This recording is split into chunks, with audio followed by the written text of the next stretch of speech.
All right, welcome to another deep dive.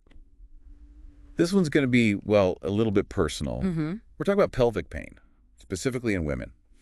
And I know, maybe not the most fun topic, but listen, it's crazy important and way more common than you might think. Oh, for sure. We got to get informed, right? Yeah. Think of it as preventative knowledge, like arming yourself with info. I like that. Knowledge is power, especially when it comes to your health. Couldn't agree more. Yeah. So we've got two awesome resources from the Merck Manual guiding us today, a super in-depth overview and then a quick fact sheet, kind of like the Cliff's Notes version. Yeah, nice. But before we dive into all the specifics, let's just like set the scene. When we say pelvic pain, what area are we even talking about? Okay, so imagine the lower part of your abdomen, below your belly button. It's not just about your reproductive organs, though. You've got your intestines down there, your bladder, and then obviously for women, the ovaries, fallopian tubes, uterus, cervix, all packed in there. Wow, it's like a whole world down there. It is, and it's all connected, which is, I guess, why pelvic pain is so common. That's actually kind of reassuring to hear. Like if you've ever experienced it, you're not alone. Exactly. You're definitely not alone. Okay, so it's common, affects a lot of different organs, Yeah. but pain's so subjective, right? Like, what kind of pelvic pain are we even talking about here? Well, it can vary so much, right? It can be sudden, like bam, out of nowhere, or it can kind of creep in gradually over time. Then there's the intensity, like a mild ache to, sharp stabbing pain that just stops you in your tracks. And then you have to think about, well, what does the pain actually feel like? Is it cramping, burning, a constant pressure? Ugh, so many options, and none of them sound good. Yeah, not exactly a fun menu to choose from. Yeah. And here's something to think about.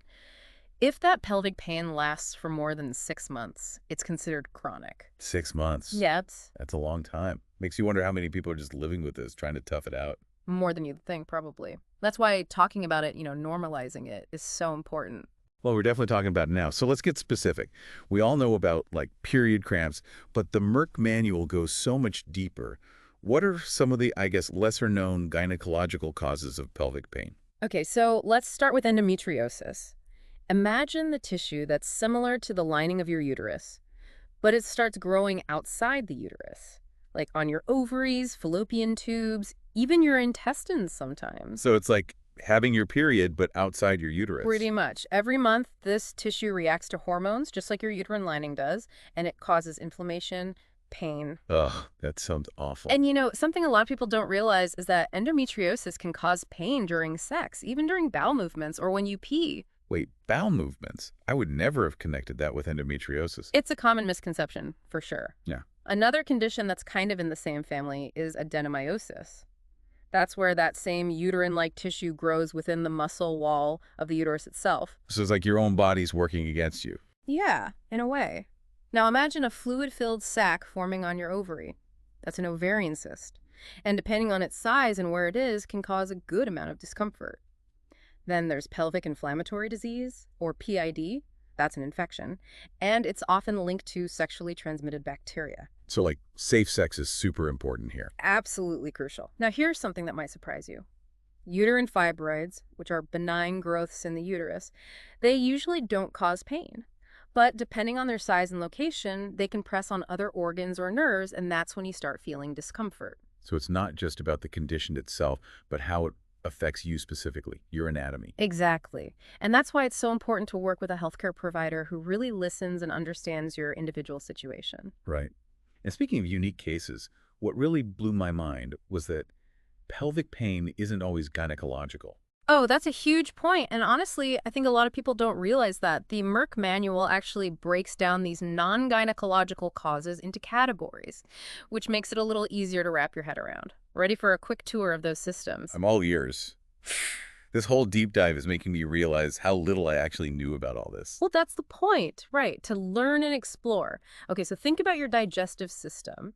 Something as simple as constipation can cause pelvic pain, believe it or not. And then you've got irritable bowel syndrome, IBS, where those pain signals from your intestines can kind of radiate to your pelvis. So it's like a domino effect, where pain in one spot can trigger discomfort elsewhere. Exactly. And then there's those pesky kidney stones. They're like little jagged rocks traveling down your urinary tract, causing pain that can shoot right down into your pelvis. Ouch, I've heard that's excruciating, like childbirth level pain. It's no walk in the park, that's for sure. And, if you have a condition like fibromyalgia, which causes widespread musculoskeletal pain, well, you might experience pelvic pain as part of that too. So someone with, like, chronic pain conditions, they might already be familiar with this kind of pelvic pain. It's definitely possible. Now, this next one gets a little more complicated: neuropathic pain. That's caused by damaged nerves, so they're sending out faulty pain signals. Imagine your nerves are like wires, and sometimes those wires get crossed, sending pain signals even when there's no actual injury. Okay, that's a helpful way to visualize it. Yeah. So many possibilities, and we haven't even talked about vascular disorders or mental health conditions. Yeah, we've barely scratched the surface. But before we go there, let's shift gears for a sec. At what point should someone with pelvic pain actually seek medical help? Like, when does it cross the line from "I'll wait and see" to "I need to call the doctor"? Yeah, that's a good question. Is there like a specific line, or is it more of a gut feeling? Think of it as red flags. If you experience any of these, call your doctor immediately, no hesitation. Severe pain that comes on suddenly, fainting, fever, chills, any signs of shock, and this one's especially important: vaginal bleeding after menopause. Okay, that last one is definitely a mental note I'm taking. After menopause, any bleeding is a serious warning sign. Exactly. It's always better to err on the side of caution. So let's say you're having some of these red flags, or maybe you've been dealing with pelvic pain for a while and you decide to see your doctor. What can you expect during that visit? It can be kind of intimidating, especially when it involves such a sensitive area. I get it. It can feel really vulnerable. But the Merck manual, it actually helps break down that process a bit. First off, expect a lot of questions. Your doctor will want to know, like, everything about your pain: when it started, the type, how intense it is, what makes it better, what makes it worse. Makes sense. They'll ask about your medical history, your periods, any medications you're on, and even your mental health, too. It's about getting the whole picture. That's good to hear, actually. It's not just a quick in and out exam. They're really taking the time to listen and understand your experience. Exactly. And then, of course, there's the physical exam itself. Yeah. That might involve checking your abdomen, gently pressing on different areas to feel for anything unusual. They'll probably do a pelvic exam to check your reproductive organs. So the dreaded speculum makes an appearance. Yeah, but, deep breaths, try to relax. You can always ask your doctor to explain what they're doing every step of the way. That can help. Sometimes they might also do a rectal exam just to check for any abnormalities in the rectum or the surrounding tissue. Oh, good to know in advance. No surprises there. Right. And just a heads up, a pregnancy test is pretty standard for women of childbearing age, no matter what you're seeing the doctor for. Makes sense. So beyond the physical exam, are there any other tests they might do? Oh, yeah, it just depends on your symptoms and what the doctor thinks might be going on. But common ones are blood work, a urinalysis to check for infections, and imaging tests, like an ultrasound. Speaking of ultrasounds, the Merck manual mentions a transvaginal ultrasound. Oh. What exactly is that? So it's a type of ultrasound where they use a small probe that goes inside the vagina. It lets them get clearer pictures of your uterus, ovaries, all those pelvic organs, so they can see what's happening more clearly. So it's like I guess, more targeted ultrasound focused on the pelvic areas. Exactly. And sometimes they might do a CT scan or an MRI to get even more detailed images if they need to. What about laparoscopy? I think I saw that mentioned in the Merck manual, too. Ah, yes. Laparoscopy, it's a minimally invasive surgery. They make a small incision in your abdomen and insert a tiny camera to see your pelvic organs directly. And the cool thing is they can often do some minor procedures during the laparoscopy as well. So it's both diagnostic and therapeutic. Exactly. I know it sounds kind of scary, but it's actually very common and generally safe. Okay, good to know. So we've covered causes, red flags, what to expect at the doctor's office. But the big question is, how do they actually treat pelvic pain? Is there a magic cure? I wish. But unfortunately, there's no one-size-fits-all solution. The Merck manual really stresses that the treatment depends completely on the underlying cause of the pain. Well, yeah, that makes sense. It wouldn't treat a UTI the same way you treat endometriosis. Exactly. But they do outline some common approaches. For example, for pain that's related to your period, hormonal contraceptives are often a first-line treatment. They can help regulate your cycles and reduce those painful cramps. So it's not just about preventing pregnancy. They have other uses, too. For sure. And if muscles are part of the problem, rest, heat, and physical therapy can all be really helpful. Ah, the classic rest and relaxation cure. Can't go wrong with that. But what about that pelvic floor physical therapy we were talking about earlier? Can you remind us what that is, how it works? Yeah. Pelvic floor physical therapy, it focuses on strengthening the muscles that support all your pelvic organs. So you do specific exercises and techniques guided by a trained therapist, and it helps improve muscle function, reduce pain. So it's kind of like retraining your muscles to do their job properly. Exactly. And it can be surprisingly effective, for things like incontinence, pelvic organ prolapse, even certain types of chronic pelvic pain. Well, that's good to know. But what about those cases where, like, the more conservative treatments aren't enough? The Merck manual mentions surgery, right? Yes, but they emphasize that it's usually a last resort. Like, if someone has severe endometriosis and the pain is just debilitating and other treatments haven't worked, then they might consider laparoscopic surgery to remove those endometrial implants and any scar tissue. So it's not a quick fix. It's more for specific situations where the benefits outweigh the risks. Exactly. And any decision about surgery is made with your doctor, carefully weighing those pros and cons. Right. It's a big decision. And I imagine it's the same for other conditions, too. Sometimes surgery is necessary, but it's not the first line of defense. Right. The goal is always to find the least invasive, most effective treatment for each person. That's reassuring. It sounds like doctors are taking a much more holistic, individualized approach these days. I think that's true. There's a lot more awareness now about how complex pelvic pain is and how important it is to address both the physical and the emotional aspects. Speaking of different stages of life, I remember the Merck manual saying that treatment might be a little different for older women, particularly after menopause. Why is that? Good question. So we talked about how estrogen levels decline during menopause, right? That causes a lot of changes in the pelvic region, like the vaginal tissues get thinner, and there's an increased risk of urinary issues. So for older women, treatment might involve addressing those hormonal changes in addition to treating the underlying cause of the pain. So it's like a two-pronged approach. Yeah. Treating the condition and also managing the effects of menopause. Exactly. And this just highlights why it's so important to talk openly with your doctor throughout your life. Don't be afraid to bring up any concerns or symptoms you're having, no matter how small or embarrassing they might seem. That's such an important message, and it really speaks to what this whole deep dive is about. Knowledge is power. Understanding pelvic pain means we can advocate for ourselves, ask the right questions, and work with our healthcare providers to find the best solutions.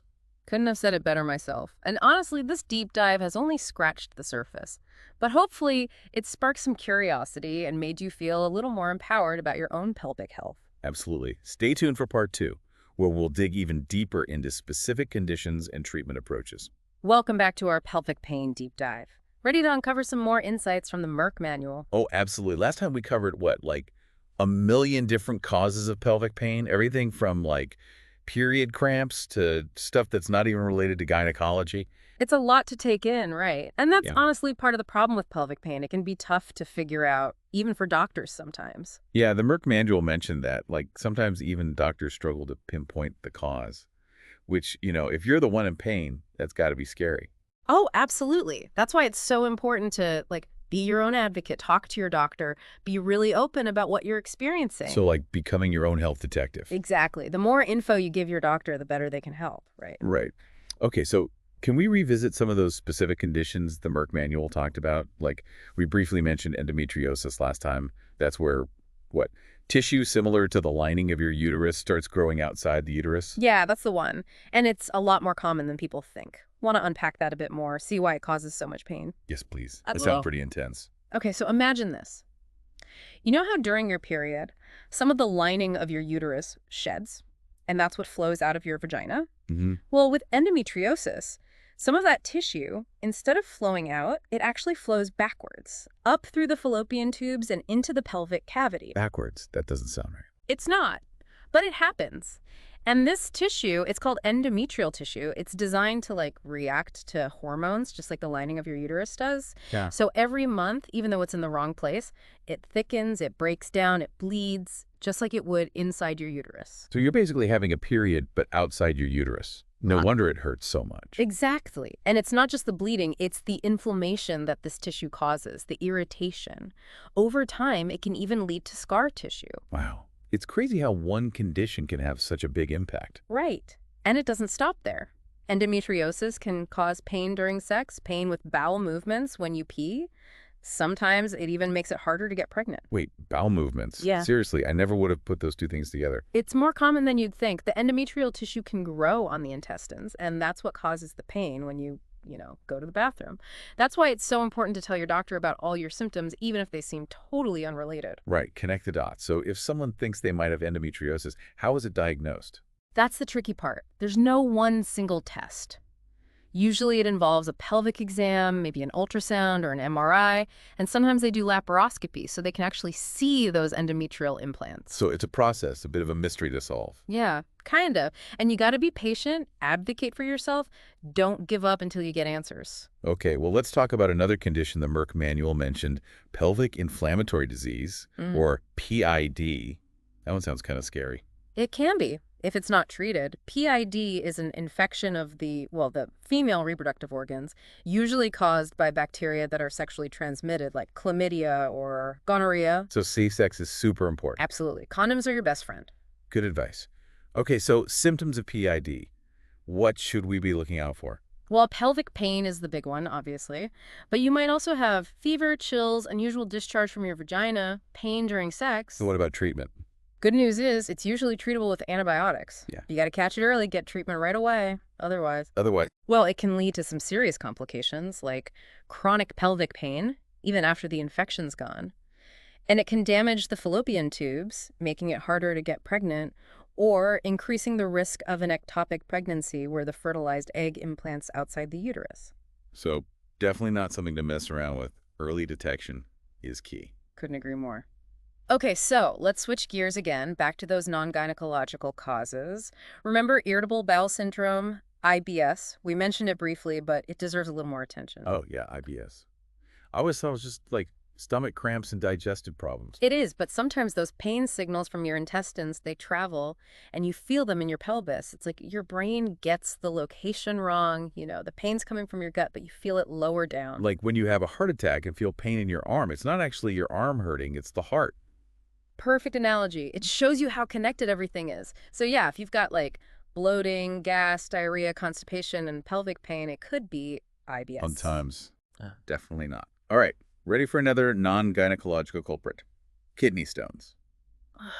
Those sound awful. What causes them anyway? So basically, certain substances in your urine, they become super concentrated and they form these hard, crystal-like deposits. Imagine mineral buildup in your pipes, but, in your kidneys. Okay, I get the picture. So what causes that buildup? Well, not drinking enough fluids is a big one. When your urine's concentrated, those minerals are more likely to crystallize. Your diet matters too. Too much sodium, too much animal protein, those can contribute. And some people, they're just genetically more prone to kidney stones. So lifestyle and genetics working together. Pretty much. And once those stones form, well, as they move from the kidney through the ureter, that's the tube that connects to the bladder, they cause these intense spasms. That's the pain people talk about. That's the one. You might also have blood in your urine, pain when you pee, nausea, vomiting. Sounds like the worst kind. But hey, good news is you can do things to prevent them. Staying hydrated is huge. Drink lots of water, dilute that urine. Maybe talk to your doctor about diet changes. And if kidney stones run in your family, you definitely want to be extra careful. Note to self. Drink more water. Oh. Okay, before we move on, can we go back to the mental health piece? Yeah. I thought it was really interesting how the Merck manual talked about that, how depression, anxiety, even past trauma can contribute to pelvic pain. It's a connection that a lot of people don't make, but it's so important. Think about it. Chronic stress, it causes muscle tension, right? And that tension can manifest as pain anywhere, including the pelvis. Oh, like a chain reaction. Stress, tension, pain. Exactly. And then, the pain itself can make your mental health worse. Chronic pain can lead to depression, anxiety, make you feel isolated, hopeless. It's a vicious cycle. So you really got to address both sides, the physical and the mental. Absolutely. A holistic approach is key. And that might mean talking to a therapist, working through any underlying issues that might be contributing to your pain. Man, this deep dive has been eye-opening. The mind-body connection is wild. It really is. But we're not done yet. Welcome back to the deep dive, everyone. We've covered so much ground already. The causes of pelvic pain, the symptoms, how doctors diagnose it. Yeah, it's been a lot, but important stuff. Absolutely. But now let's get to the part we've all been waiting for, the solutions. What can you actually do about pelvic pain? Well, the good news is there are things you can do.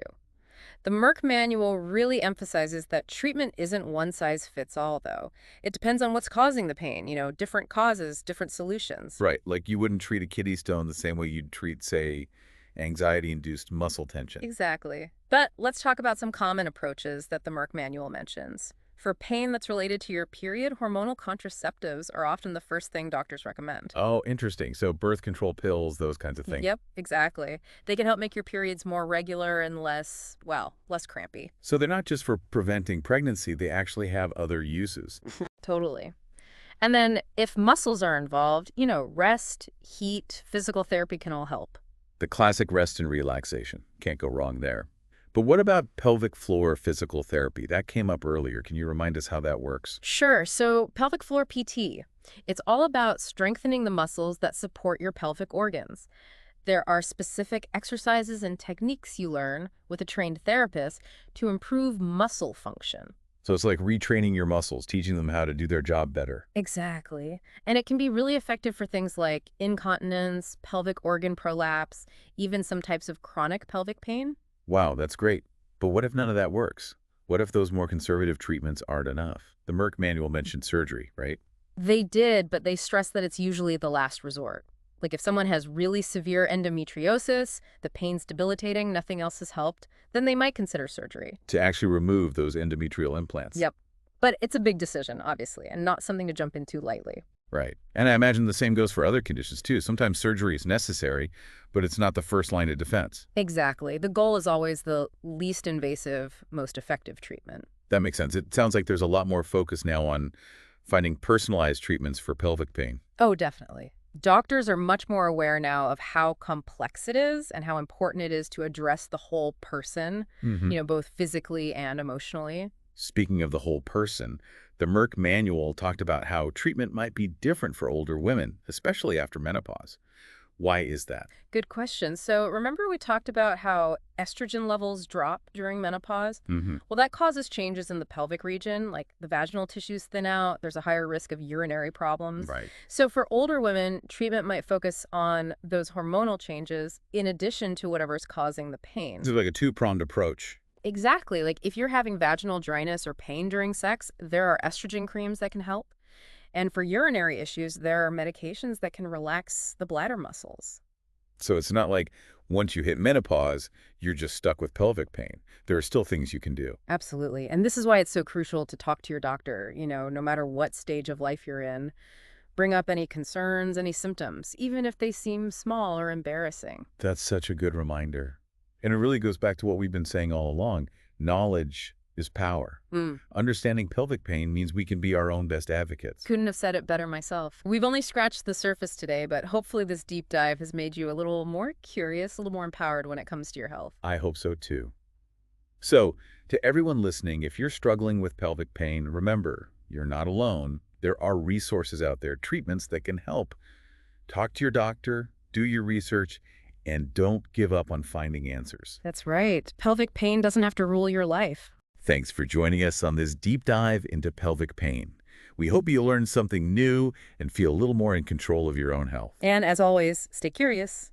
And take care.